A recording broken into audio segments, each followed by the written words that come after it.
കോഴിക്കോട്ട് അഭിജിത്ത് ഉണ്ട്. Abhijith, good morning. എന്താണ് കോഴിക്കോട്ട് രാവിലെ ഇന്നലെ രാത്രി തുടങ്ങിയ മഴ ഇപ്പോഴും തുടരുകയാണോ?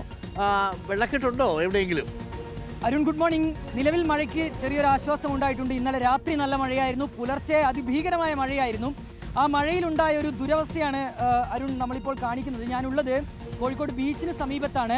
എനിക്ക് പുറകിലുള്ളത് ഇവിടെ ഫുഡ് സ്ട്രീറ്റ് ആണ്. അതായത് ഏതാണ്ട് 4 കോടിയോളം രൂപ ചിലവിട്ട് പുതുക്കി നിർമ്മിച്ച ഒരു ഫുഡ് സ്ട്രീറ്റാണ്. വലിയ ഒരു അഭിമാന പദ്ധതി കൂടിയായിരുന്നു. പക്ഷേ ആ ഫുഡ് സ്ട്രീറ്റിന് മുൻവശത്തെ കാഴ്ചയാണ് നമ്മളിപ്പോൾ കാണുന്നത്. ഇന്ന് പുലർച്ചെ പെയ്ത മഴയിലാണ് ഇതിങ്ങനെ പുഴ പോലെ ആയിട്ടുണ്ട് അരുൺകുമാർ. നമുക്ക് ദൃശ്യങ്ങളിൽ കണ്ടാൽ മനസ്സിലാക്കാനായി കഴിയും.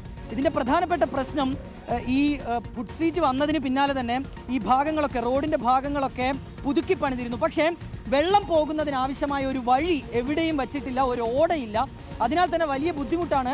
ഇത് ഇപ്പോൾ നമുക്ക് കാണാം, വാഹനങ്ങളൊക്കെ വളരെ ബുദ്ധിമുട്ടിയാണ്, പ്രത്യേകിച്ച് ഇരുചക്ര വാഹനങ്ങളൊക്കെ വളരെ ബുദ്ധിമുട്ടിയാണ് കടന്നു പോവുകയും ചെയ്യുന്നത്.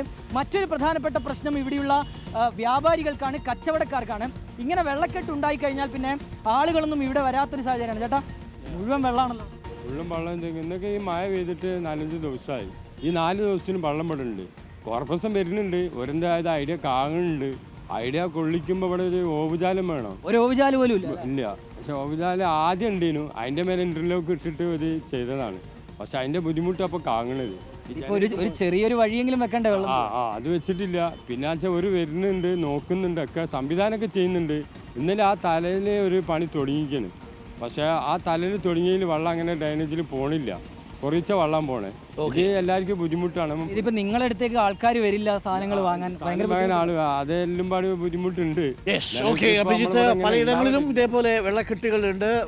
മഴ ഇങ്ങനെ കനത്ത മഴ ഇങ്ങനെ തുടർച്ചയായിട്ട് പെയ്യുമ്പോൾ താഴ്ന്ന ഇടങ്ങളിലെല്ലാം വെള്ളക്കെട്ടിന്റെ പ്രശ്നമുണ്ട്. Thank you Abhijith.